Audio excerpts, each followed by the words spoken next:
I shall respond using precise examples of production, as there are a multitude within each production today. Moreover, that's why this tool appears to grow in complexity, which isn't really true. It simply becomes more and more rich in response to the ever-growing diversity in production.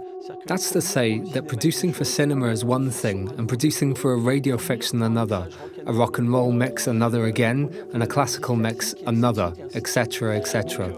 So today's sound engineers must ask themselves, what is the project? What tool should I employ for this project and its specifications?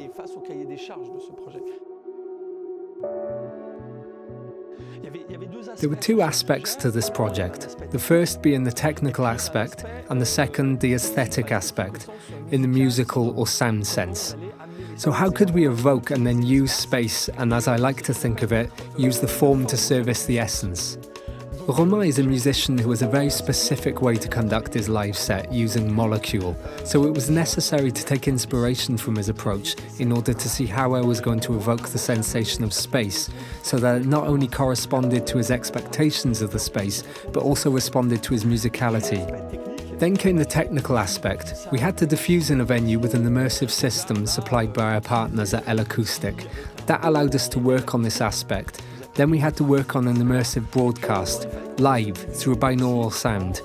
An immersive sound in 3D for headphones. I'm oversimplifying, but you get the point. So we had to achieve the both, and as those who are familiar with live mixing will know, it's extremely difficult to mix on a live speaker system and simultaneously achieve a coherent mix for broadcast without hiring a second sound engineer specifically. So we were working in what's known as object mode. Here we have all the sounds that arrive at different processors, sending identical commands to each processor. That's how we say that the sound will be there and it shall move in this way, and so on. So we had this technical signal path, giving orders to the different processors, in this case the L-acoustics processor, then the SPAT Revolution that allowed us to achieve the spatialization with the binaural configuration.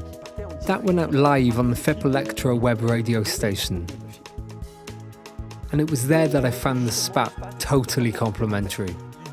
The idea was that we achieved pretty much the same result. That's to say, what I heard in my headphones the day after as I rushed to listen back is exactly what I heard when I was with Romain in the centre of this sound system with the audience all around us.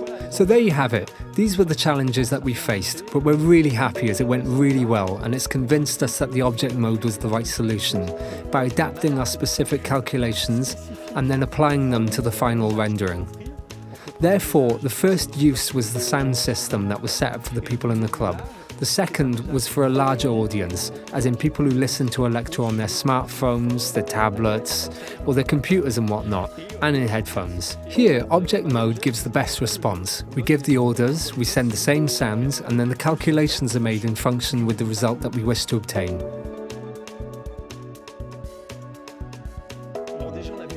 We'd already had a great experience with SPAT over the last 2 or 3 years, as we'd been using it on productions both innovative and unproved. Although we're only just beginning to deploy it on select productions here at Radio France, it's been 2.5 years that we've been working with SPAT in this very studio, particularly on our experimental productions, as they can be listened to on certain stations on the New Sound website. When mixing electro for headphones in stereo, we have the impression that the sound of the bass drum, the rhythmical focal point of electro, comes from within the head, that it's intercranial. However, thanks to the flexibility of SPAT, when encoding in binaural, the sound can be made to be extracranial, meaning we have a feeling of externalization. After a fair amount of experimentation on the series called Sequence, with which we produced a number of live performances in 360, as well as relying on our listening culture in order to anticipate a mix in binaural, I was convinced that we must hear the bass drum from inside the cranial cavity. We must perceive it like this, as for the last 30 years that's how we've been listening to it. On the first Walkmans, which I experienced firsthand in the 80s, we loved listening to mixes that were made to be listened to on speaker systems in stereo, with their magnificent timbres and so on. Beautiful mixes with bass drum and snare inside our heads, with a hyper proximity. Aesthetically, it's very pleasant, and what's more, it enables me to adjust the listener's perception of the sound. So when I put a bass drum without reverb into the SPAT, then into a stereo module, I know that if I listen to it in headphones, I'll have that bass drum in my head, and on the contrary, if I place the sounds binaurally, they will float around my head. Can you imagine the power of that on a perceptive and cognitive front? That's what SPAT enables. So in this sense, SPAT is not only a tool for spatialization and mixing, but also for creation. It's here that we'll find many avenues for exploration today.